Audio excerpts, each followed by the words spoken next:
Now, during Trump's news conference about the violence in Virginia, where he blamed essentially both sides for the violence, despite, of course, evidence to the contrary. Well, you know what? Actually, let's show you a bit of that press conference, and then we'll talk about it. What about the alt left that came charging at the, as you say, the alt right? Do they have any semblance of guilt? Let me ask you this. What about the fact they came charging with clubs in their hands, swinging clubs? Do they have any problem? I think they do. So, as far as I'm concerned, that was a horrible, horrible day. Wait a minute. I'm not finished. Fake news. That was a horrible day. I will tell you something. I watched those very closely, much more closely than you people watched it. And you have you had a group on one side that was bad, and you had a group on the other side that was also very violent. And nobody wants to say that, but I'll say it right now. You had a group on the other side that came charging in without a permit, and they were very, very violent. Very, very violent. I mean, both sides, violent, alt left. They didn't even have a permit. Do you know that? He came in rushing in, but no permit. Yes, well, yeah, not having a permit totally makes him comparable to Nazis. I mean, how dare you not have a permit? Now, look, after this ridiculous and dangerous equivocation, many Republican leaders decided to speak out against Donald Trump and white supremacy. Now, let's start out with House Speaker Paul Ryan. Now, he said on Twitter, "We must be clear. White supremacy is repulsive. This bigotry is counter to all the country stands for. There can be no moral ambiguity."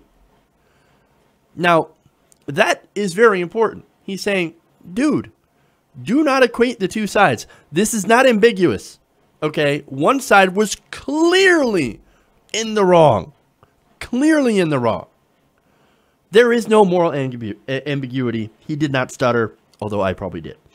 Senator Marco Rubio also tweeted, "Mr. President, you can't allow white supremacists to share only part of the blame." You also have Senator Todd Young.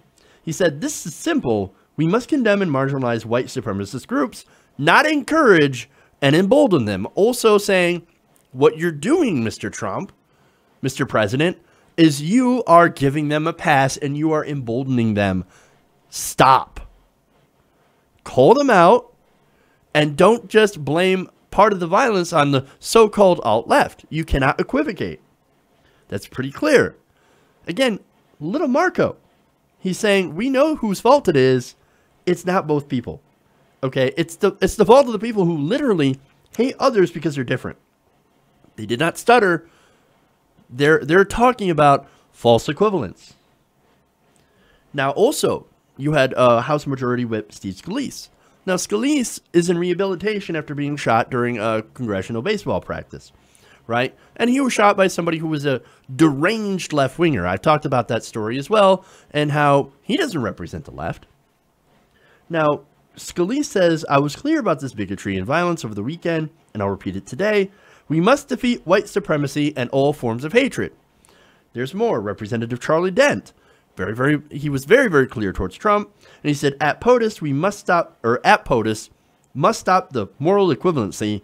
Again, white supremacists were to blame for the violence in Charlottesville. And he's, again, Charlie Dent is a Republican. Another one, Senator Tim Scott, said, "We are Americans from all walks of life, working towards the American dream.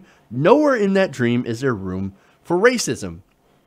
And here's another statement from Ted Cruz. Ted Cruz, you're going to love this.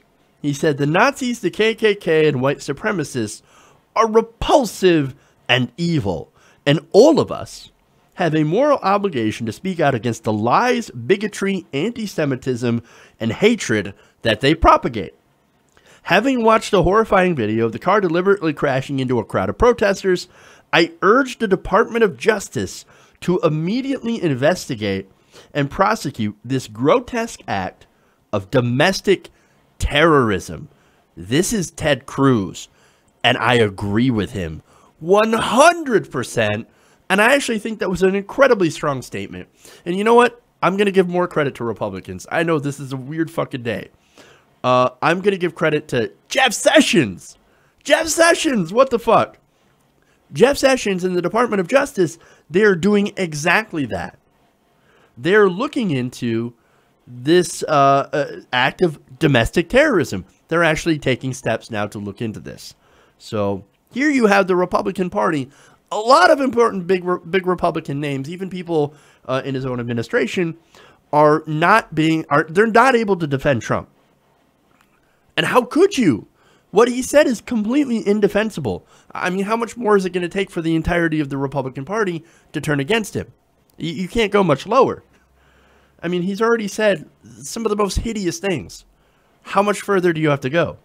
I mean, the bottom of the barrel should be, hey, I'm supporting white supremacists. But again, with Trump, there is no bottom to that barrel. There is no bottom to that barrel.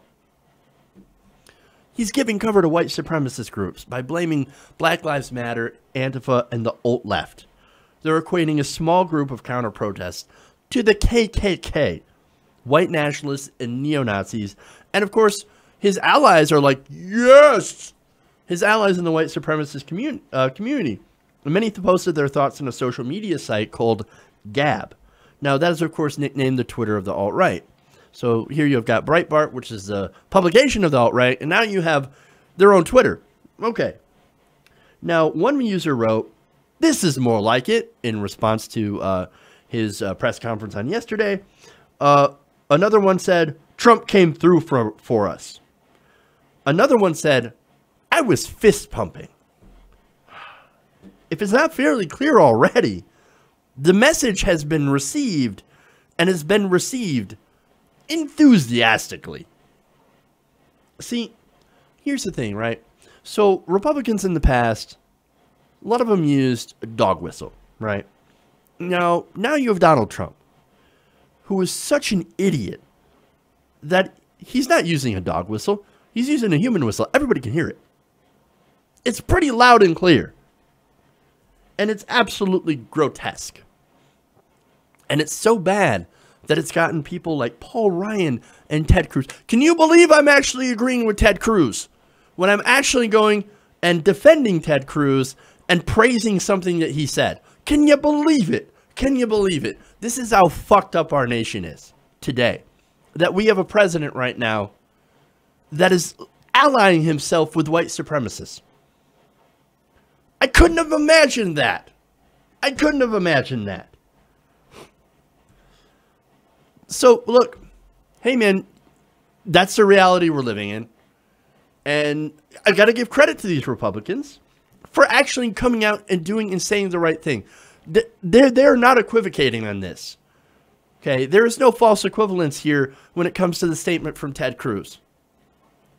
When it comes to the statement from Marco Rubio, Paul Ryan. No equivocation. This is as strong as you can get from a Republican. And I absolutely have to give them credit for this. The next question is, what's it going to take for the rest of the Republicans, for the rest of his base, to finally turn on Trump? I don't know. I mean, look, I think if you haven't found a reason to turn on Trump yet, well, then maybe, I don't know. I'm not sure that there is one. Hey, everybody, thanks for watching this video.